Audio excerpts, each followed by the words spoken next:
What's up, guys? I fix shit in your face, and I got a fun one for you today. But first, let's remember, it takes a lot of time, energy, editing, taking the time out of our day to make these videos for you guys. So please don't forget to smash that like button, smash that subscription button, and smash that notification bell if you want future content updates. I do this all the time. I work on these things constantly, and I'm always making videos for you guys. And if you have questions, I will answer them. Today, we're going to have the top 5. This is going to be my part 1 list of the top 5 things not to do with your scooter. Let's kick it off. Welcome back. So, the first one, the worst possible things you can do to your scooter is install any one of these items you currently see on the screen. The reason why is because most of them are baloney. They are not actual performance parts. Some of them are, some of them are not. It's too hard to tell the difference between the fake ones and the real ones. It's just better not to install that crap on your scooter. You will find your scooter will probably work much better by not installing them, especially the high flow fan. So getting into the high flow fan, I actually performed a test a while ago of running the stock fan versus the high flow fan that they supposedly offer that's supposed to keep your scooter 10 times cooler. And I'm here to tell you the scooter actually ran much hotter with the high flow fan on there than the stock fan. Remember, these are scientifically designed the way they are to run the way they are with the current specifications of the build the way they are. And we'll go more in depth into that because there's going to be people that are going to absolutely hate this. This is the internet. They're going to be like, I've been doing this for you. I know everything back a And Dan does not care. I've also been doing this a long time. I have seen a lot of burned up scooters in my time of doing this, and this is not my first rodeo. So I let everyone have their opinion on what's great and what's not, but I'm going to tell you right now, just don't. Just don't. Stick to stock. You'll be much happier. You'll have less problems. The other one is the blue CDI that supposedly is a performance race CDI with no rev limiter. Let me tell you, 90% of the people that install that end up having timing issues. Big time. So bad that when they install them, it actually throws the timing curve off on the scooter horribly to the point where they hit the start button, and instead of it starting, it goes clunk really hard on the starter clutch.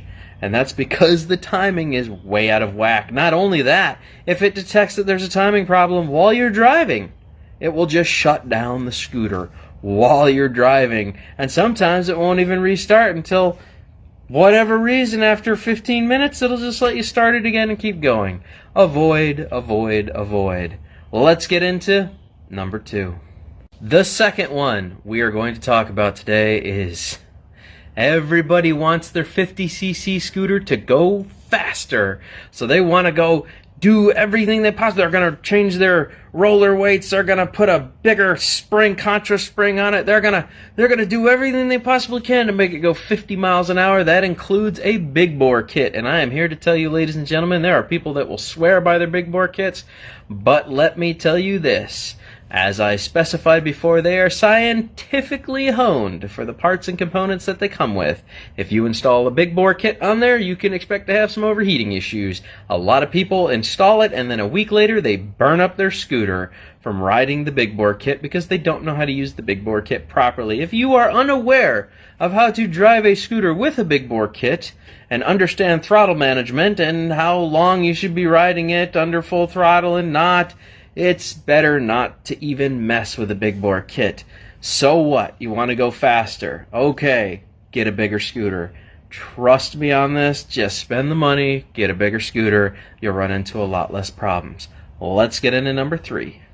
Number 3, riding your scooter at full throttle all of the time.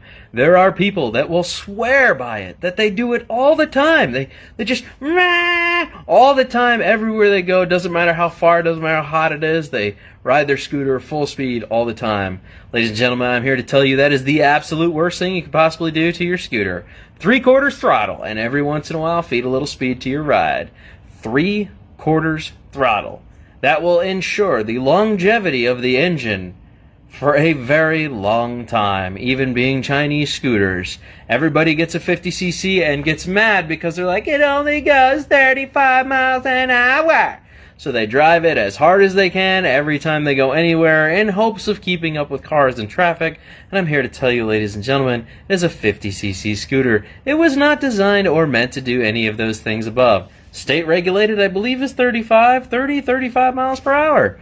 That is the state regulation for scooters. So that's just what it is, man. But you should not be riding your scooter all the time at full throttle. Let's get into number 4. Alright guys, number 4. Change your fucking oil. Change your oil. Often. These are high revving machines. Running it until it's piss black water will not save your engine at all. At all, ladies and gentlemen. It is not good for your engine. It will not help your engine. It will not increase the longevity of the engine. You will burn out your scooter very quickly. Change your fucking oil.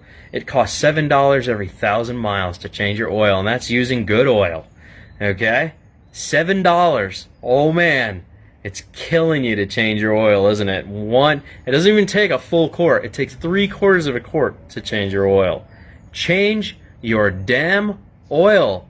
I am tired of buying scooters or getting customers bringing them in, and the oil is black, and they're like, "Wow, no, it's got low compression. It doesn't seem to have any kind of power." Hey, Duffy, did you change your oil ever, or did you just drive it until the engine blew up from not proper lubrication? Well, change your oil. I change mine every 1,000 miles. It's $7 Change your oil. Come on, man. Let's get in to number 5. Number 5. Installing too many lights on your scooter. Ladies and gentlemen, I don't know if you know this, but these are magneto-stator operated. They do not supply tons and tons and tons of extra electricity to run all of your electronics. They are very basic machines designed to just run the current lighting and a little bit of extra power to charge the battery and maybe a tiny little 12-volt output to charge your cell phone while you're cruising. It was not meant to light up a 4,000 LED high beam, high bright light on the front of your scooter. If you wonder why it's creating a problem and your scooter battery keeps dying, that's because the electric flow that it's supposed to charge is being used to power the entire stupid lighting system you put on there. That includes HID bulbs, that includes all that garbage. If you want to run small LED strips underneath the body panels and stuff like that, that's fine. That's fine. A couple of those, you'll be just fine.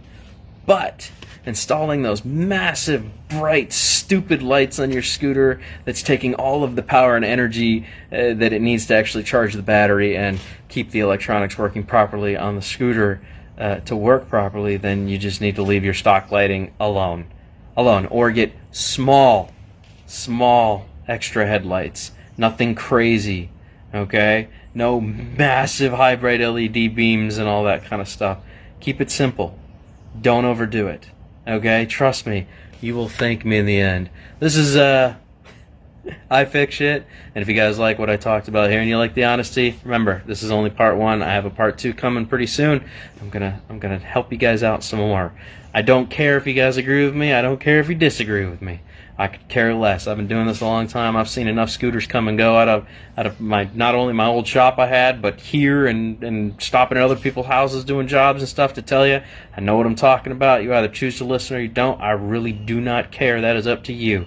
You are the one that has to keep your scooter on the road for as long as possible. Alright guys, don't forget to smash that subscribe button, that like button, and push that notification for future updates, and I'll catch you guys on the flip, man. Toodles. Awesome! It's like a dream! It's like a dream!